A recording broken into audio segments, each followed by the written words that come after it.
E aí eu posso fazer uma pergunta, pastor César? E fazendo uma pergunta, quais são as características de alguém que é Deus? Okay, quais características que ela tem que ter? Pastor, só anotar aqui. De uma pessoa que é Deus, é isso? Isso. Legal. Então vamos lá. Bom, primeira questão é o seguinte. E o capítulo 1 de João fala assim, ó. No princípio era o verbo e o verbo era Deus. E o verbo estava com Deus desde o princípio, né?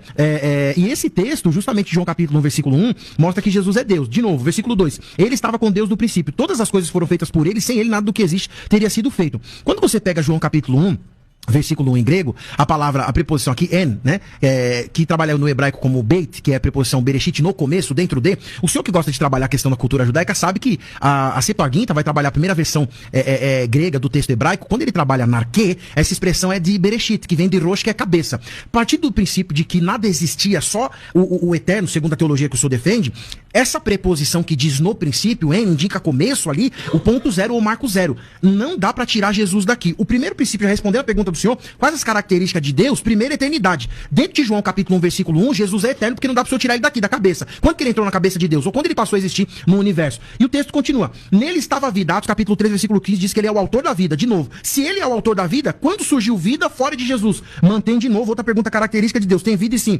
1 Timóteo capítulo 6, versículo de número 16, fala que ele tem em si a imortalidade. E o texto ali está apontando para Jesus. É só ler os versículos anteriores. Agora, algumas questões que o senhor trabalha é de trás para frente. João capítulo 1, versículo 10. João capítulo 1, versículo 18. Deus nunca foi visto por ninguém. Por que Deus nunca foi visto por ninguém? Por quê? Porque o Pai é Espírito. Agora, Jesus que revela o Pai. O Jesus que revela o Pai, quando o senhor usa João capítulo 14, versículo 28, um texto que antecede João capítulo 14, dentro do mesmo livro, para trabalhar a mesma ideia, do mesmo autor, da mesma teologia, da mesma estilística, ou estilo literário.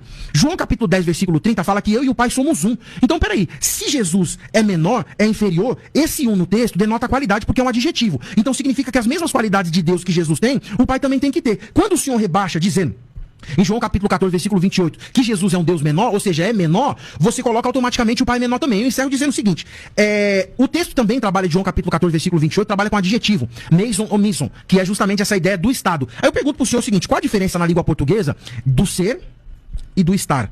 Que está relacionado justamente a João capítulo 14, versículo 28, quando o senhor fala, o Pai é maior do que eu. Pastor Rafael, o ser é uma figura permanente, estar é uma condição alternativa. Eu estou de uma forma, eu posso estar de outra depois. Aí aqui no texto grego é o quê? É ser ou estar? João 14, 28. O senhor é professor de grego. Então responde pra mim. Eu não conheço grego. Então aqui tá respondido. Então O pai não é maior do que ele. Tá escrito aí. Não, tá escrito em português. O texto foi escrito em português. É por isso que eu tô perguntando. Eu perguntei em português aqui. Por que o pai está maior do que ele? Porque Jesus assumiu a forma humana de humilhação. Pastor Rafael.